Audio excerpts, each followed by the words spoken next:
CBI enquiry விசாரணை நடந்துகிட்ருக்கு. கரூர் பிரச்சனை முடிவுக்கு வந்து விட்டது. பிஜேபி எதிர்க்கிற இடத்தில் திமுக இருக்கிறது என்று நம்புகிறார்கள். ஆனால் கூர்மையான எதிர்ப்பை அவர்கள் பதிவு செய்ததாக நான் கருதவில்லை. ஆனால் ஒரே நேரத்தில் மத்திய அரசை மாநில அரசையும் எதிர்த்து அரசியல் செய்யக்கூடிய விஜயினுடைய பேராண்மைக்கு முன்னால் வானம் கூட சுருங்கிவிட்டது. என்ன எடுத்த இடத்திலே முதலமைச்சரா என்று கேட்டார்கள். இன்றைக்கு எதிர்க்கட்சி என்று சொல்லுகிற அளவுக்கு எங்கள் தமிழக வெற்றிக் கழகம் தமிழ்நாட்டு அரசியலில் ஒரு ராஜபாட்டை போட்டுக் கொண்டிருக்கிறது. விஜய் என்கொயரிக்கு எப்படி நம்ம கூப்பிடும்போது அவருக்கு கொஞ்சம் அழுத்தத்தை கொடுத்து நம்ம என்டிஏ கூட்டணிக்கு வர வச்சிடலாம், வர வச்சுட்டா நம்ம ஒரு ஸ்ட்ராங் ஃபோர்ஸாக ஆயிடுவோம். பிஜேபி எப்படி திட்டமிடலாம், அந்த திட்டம் எல்லாம் தவிடுபடியாகும், தகர்ந்துவிடும், தரைமட்டமாகும். அவங்க கொடுக்குற அழுத்தத்தை விஜய் அவர்கள் தாங்கிடுவாரா? எனக்கு தெரிந்து தமிழ்நாட்டு அரசியல் வரலாற்றில் சமீப காலத்தில் தளபதி விஜய் அவர்களுக்கு கூடுகிற கூட்டம் தமிழ்நாட்டில் இதுவரை எந்த தலைவர்களுக்கும் கூடாத கூட்டம். 2026 தாவேகாவுக்கான ஆண்டு என்பதை நாங்கள் நிரூபிப்போம். இப்போது புதிய அறிமுகம் ஆச்சி ஹோட்டல் சாம்பார் 50 கிராம் ரூபாய் 20 மட்டுமே. Prince Jewelry in பிரம்மாண்டமான festive offer. Pay just 6% value addition for all gold jewelry. Prince Jewelry, Chennai. TNC apply. மண்மனம் மாறா சுவைக்கு உதய் கிருஷ்ணா அசல்னே. சிட்டி ஃபாக்ஸ் நேயர்களுக்கு வணக்கம். நான் குரு. இன்னைக்கு நம்ம கூட டிவிக்கு கேம்பெயின் செக்ரட்டரி நாஞ்சில் சம்பத் அவர்கள் இருக்காரு. ஐயா வணக்கம். வணக்கம். ஒரு தலைவர் இந்த மாதிரி இருக்க முடியுமான்னு ரொம்ப ஆச்சரியமாக இருக்குது. ஏன்னா இருக்கிற மீடியா ஹவுசஸ் பெரும்பாலும் எல்லாருமே விஜய் அவர்கள் தான் வெளியே வந்து பேசணும் அப்படின்னு சொல்லிட்டு இருக்கும்போது, ஒரு பக்கம் கரூரோட இன்வெஸ்டிகேஷன் நடந்துகிட்டு இருக்கு, இன்னொரு பக்கம் ஜனநாயகன் படத்தோட அந்த இஷ்யூ போயிட்டுருக்கு. ஆனால் இவர் ரொம்ப சாதாரணமாக தேர்தலுக்கான சிறப்பு உறுப்பினர்களை ட்வீட் பண்ணியிருந்தார். அதை பார்க்கும்போது ரொம்ப ஆச்சரியமாக இருந்தது. இதுக்கு பேர் தான் கர்மயோகம்ங்கிறது. கர்மயோகி. ஜனநாயகன் படத்தினுடைய பிரச்சனை நீதிமன்றத்தில் இருக்குது. அது விஜய் நினச்சி ஒன்றும் செய்ய முடியாது. கழகத் தலைவர் விஜய் நினைச்சாலும் கோர்ட், நீதிமன்றம் தான் அதனுடைய தீர்வை சொல்ல வேண்டும். அது மாதிரி கரூர் பிரச்சனை முடிவுக்கு வந்து விட்டது. அது சிபிஐ என்கொயரி. அது சிபிஐ என்கொயரி கேட்டதே தவேகா தான். இன்றைக்கி அது விசாரணை நடந்துகிட்ருக்கு. ஆனால் கட்சி இயக்க வேண்டும். தேர்தலுக்கு நாட்கள் சமீபத்து விட்டன.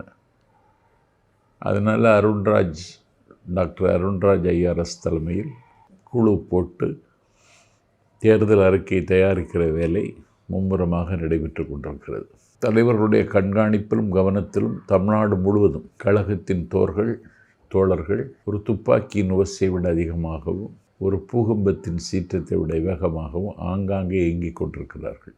ரொம்ப ஆச்சரியம் என்னென்னா, தென்திசை குமரி முதல் திருத்தணி மலையின் எல்லை வரையிலும் ஒரே அலை வீசுகிறது. இல்லை சவுத் சோனில் ஒரு பக்கம், வட தமிழகத்தில் அப்படியெல்லாம் ஒன்றும் கிடையாது. எங்கு பார்த்தாலும் எல்லா திசைகளும் திரும்ப திரும்ப தளபதி விஜய் அவர்களின் பெயரை உச்சரிக்கின்றன.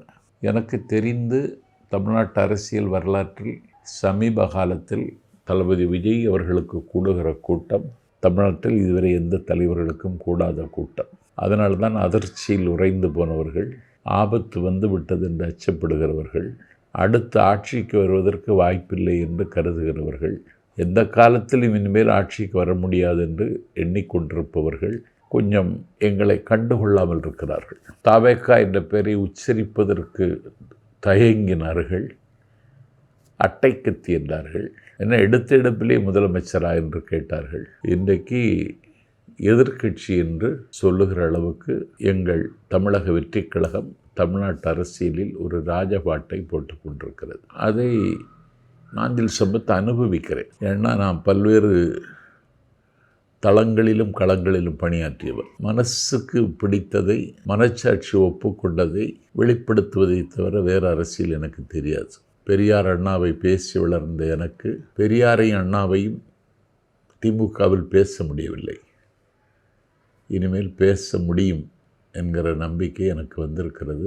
அரசியல் வானத்தில் புதிதாக பூத்திருக்கிற இயக்கத்தில் ஒரு அந்திம காலத்தில் என்னை இணைத்து கொண்டதன் மூலம் என்னுடைய ஆயுள் நீளும், என்னுடைய நம்பிக்கை நிச்சயம் வெல்லும் என்ற நம்பிக்கையில் நான் பயணித்து கொண்டிருக்கிறேன். கரூர் இன்சிடெண்ட்டுக்கு அப்புறமா அவர் பிஜேபின்ற வார்த்தையை சொல்லவே இல்லை அப்படின்னு ஒரு விமர்சனம் இருந்துக்கிட்டே இருந்தது. இப்போயும் அவர் சொல்ல மாட்டேங்கிறாரு. இப்போ வேணும்னே இந்த படத்தை நிறுத்தி வச்சு பிஜேபியும் டிவிகேவும் சேர்ந்து நடத்துகிற ட்ராமா தான் இது அப்படின்னு ஒரு விமர்சனம் இருக்குது. அது எப்படி நீங்கள் பார்க்குறீங்க? இது மலிவான விமர்சனம். பிஜேபிங்கிற வார்த்தையை அவர் சொல்லலைங்கிறத விட கொள்கை எதிரின்னு சொன்னார்.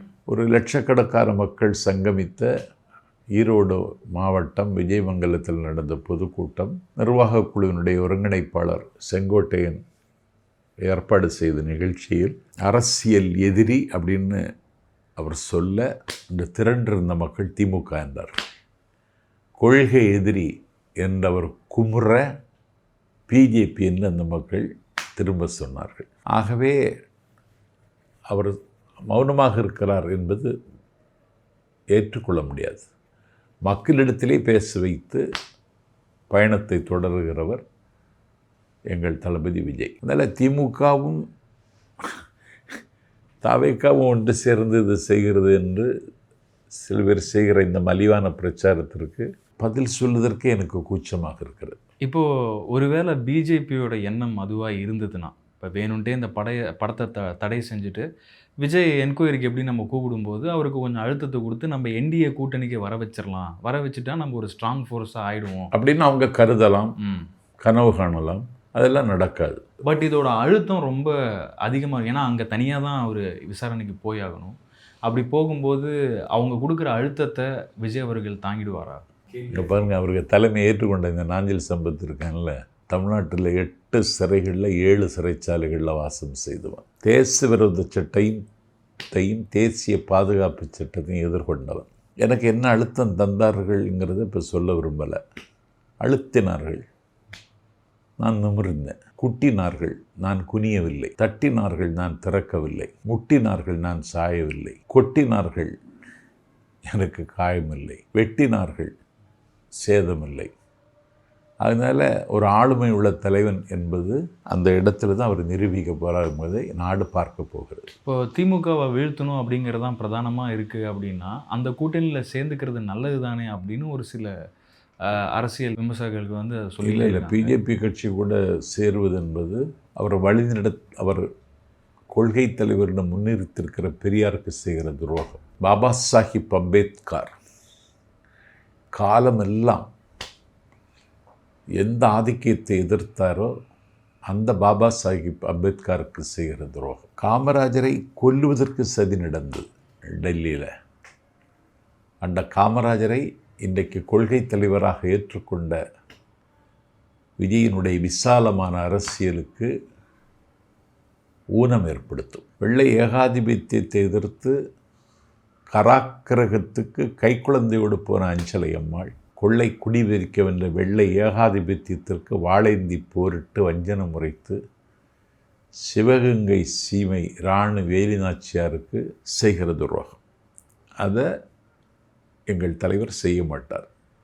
அதனால தான் லட்சக்கணக்கான தொண்டர்கள், ஒரு 300 கோடி ரூபாய் வருமானம் உள்ளக்கூடிய அந்த வாசலை அடைத்துவிட்டு எஞ்சிய நாட்களை இந்த எனக்கு முகம் தந்த, எனக்கு முகவரி தந்த, எனக்கு வெளிச்சம் தந்த, எனக்கு வாழ்வு தந்த தமிழ்நாட்டு மக்களுக்கு அர்ப்பணிக்கிறேன்னு வந்திருக்கிறார். அவரை களங்கப்படுத்துகிறவர்கள் கரைப்பட்டு போவார்கள் என்பது மட்டும் உண்மை.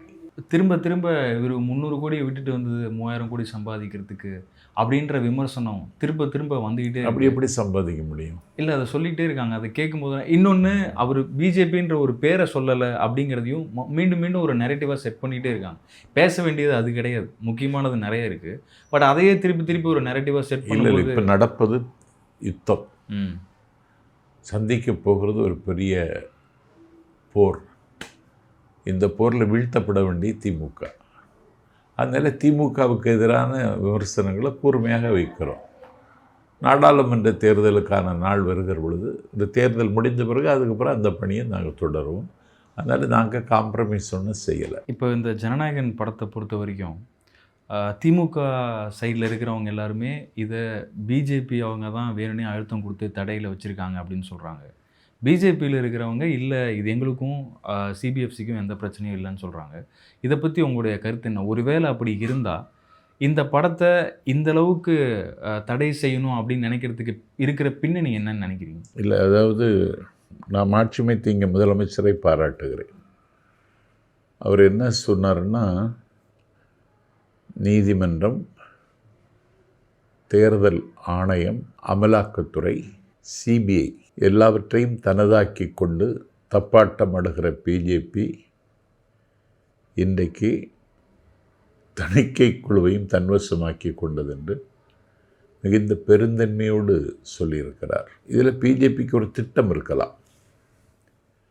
அவர்கள் இந்தியாவில் நினைக்கிற இடத்தில் காலூன்ற முடியும் என்று கருதி காஷ்மீரில் கூட காலூன்றி விட்டார்கள். ஒரு மலிவான அரசியலை எடுத்து ஆட்சி அதிகாரம் இருக்கிறதுங்கிற அகங்காரத்தில் இன்றைக்கு அவர்கள் போடுகிற திருவிளையாடல் தமிழ்நாட்டில் செல்லுபடியாகவில்லை. அவர்களுக்கு ஒன்றை நான் ஞாபகப்படுத்துகிறேன். defeat the military man, capture the nation என்று முழங்கி வாளால் வையகத்தின் முக்கால் பகுதியை வளைத்து வசமாக்கி இந்தியாவுக்குள்ளும் வந்து தன்னுடைய அதிகாரத்தை நிலைநிறுத்த ஆசைப்பட்ட மாசிடோனிய மாமன்னன் அலெக்சாண்டர் தக்கான பீடபூமிக்கு தெற்கே வர முடியவில்லை. அலெக்சாண்டரால் முடியாதது அமித்ஷாவாலும் முடியாது. இன்றைக்கு பிஜேபி எதிர்க்கிற இடத்தில் திமுக இருக்கிறது என்று நம்புகிறார்கள். ஆனால் கூர்மையான எதிர்ப்பை அவர்கள் பதிவு செய்ததாக நான் கருதவில்லை. ஒரு கள்ள மௌனம் அவர்களிடத்தில் பள்ளி கொண்டு கிடக்கிறது. ஆனால் ஒரே நேரத்தில் மத்திய அரசை மாநில அரசையும் எதிர்த்து கொள்கை எதிரி, அரசியல் எதிரி என்று பகுத்து அரசியல் செய்யக்கூடிய விஜயினுடைய பேராண்மைக்கு முன்னால் வானம் கூட சுருங்கிவிட்டது. அதனால் பிஜேபி எப்படி திட்டமிடலாம்? அந்த திட்டம் எல்லாம் தவிடுபடியாகும், தகர்ந்துவிடும், தரைமட்டமாகும். 2026 தாவேகாவுக்கான ஆண்டு என்பதை நாங்கள் நிரூபிப்போம். படம் ஒன்று வர்ற, அதாவது இன்றைக்கி நாங்கள் ரிலீஸ் பண்ண போகிறோம் அப்படின்ற தேதியில் வரல அப்படின்னா அந்த படத்து மேலே இருக்கிற ஒரு எதிர்பார்ப்பு நிச்சயமாக குறைஞ்சி போயிடும். இப்போ ஜனநாயகம் இல்லை, பொதுவாக அந்த மாதிரி தான் இது வரைக்கும் படங்கள் இருந்திருக்கு. இப்போ அந்த படத்துக்கும் இது ஜனநாயகனுக்கும் இதே மாதிரி நடக்கணும் அப்படிங்கிறது தான் அவங்களோட திட்டமாக இருக்குமான்னு நான் கேட்குறேன். ஏன்னா இப்போ இது 15ன்னு சொன்னாங்க, அதுக்கப்புறம் 21ஆம் தேதி வரைக்கும் தள்ளி வச்சுட்டாங்க. அந்த படம் அப்போவே ரிலீஸ் பண்ணுறோம் அப்படின்னு சொன்ன தேதியிலேருந்து கொஞ்சம் பழைய படம் ஆயிடும்.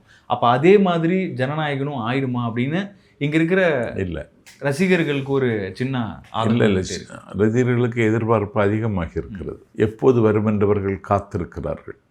அவர்கள் கண்கள் பூத்து போகிற வரைக்கும் காத்திருப்பார்கள். தமிழ்நாட்டில் மிகப்பெரிய தாக்கத்தையும் வீச்சையும் ஜனநாயகன் ஏற்படுத்துவான். ஜனநாயகத்திற்கான போரில் நாங்கள் முந்தி செல்லுகிற பொழுது சினிமாத்தனமான சிந்திக்கிற அந்த இளைஞர்கள் ஜனநாயகனை ஒரு ஆயுதமாக எழுந்தவர்கள். அதனால் அதை நம்பித்தான் களத்துக்கு நாங்கள் வர்றதுன்னு இல்லை. அது ஒரு கடைசி படம், ஒரு எதிர்பார்ப்பு எல்லாத்தையும் இருக்குது. நீங்கள் சொன்னது மாதிரி எதிர்பார்ப்பு குறையுங்கிறீங்கல்ல, அதில் வித்தியாசப்படுகிறார் விஜய். எதிர்பார்ப்பு கூடுதலாக. ஒருவேளை இந்த சூழ்ச்சினால், இந்த பிரச்சனையால் படம் ரிலீஸ் ஆகாமையே போகிறதுக்கு வாய்ப்பு இருக்கா? அது எப்படி போகும்? இல்லை, அந்த மாதிரி இப்போ வரைக்கும் ரிலீஸ் ஆகாத படங்கள் நிறைய இருக்குது. அதுக்கு வேறு காரணம், அதுக்கெல்லாம் வாய்ப்பு இல்லை. 2026 தேர்தலில் என்ன நடக்க போகுது அப்படின்னு எல்லாரும் மாதிரி நானும் ரொம்ப ஆவலாக இருக்கேன். பார்ப்போம். ரொம்ப நன்றிங்க. நன்றி. இப்போது புதிய அறிமுகம் ஆச்சி ஹோட்டல் சாம்பார் 50 கிராம் ரூபாய் 20 மட்டுமே. Prince Jewelry in பிரம்மாண்டமான festive offer. Pay just 6% value addition for all gold jewelry. Prince Jewelry, Chennai. TNC apply.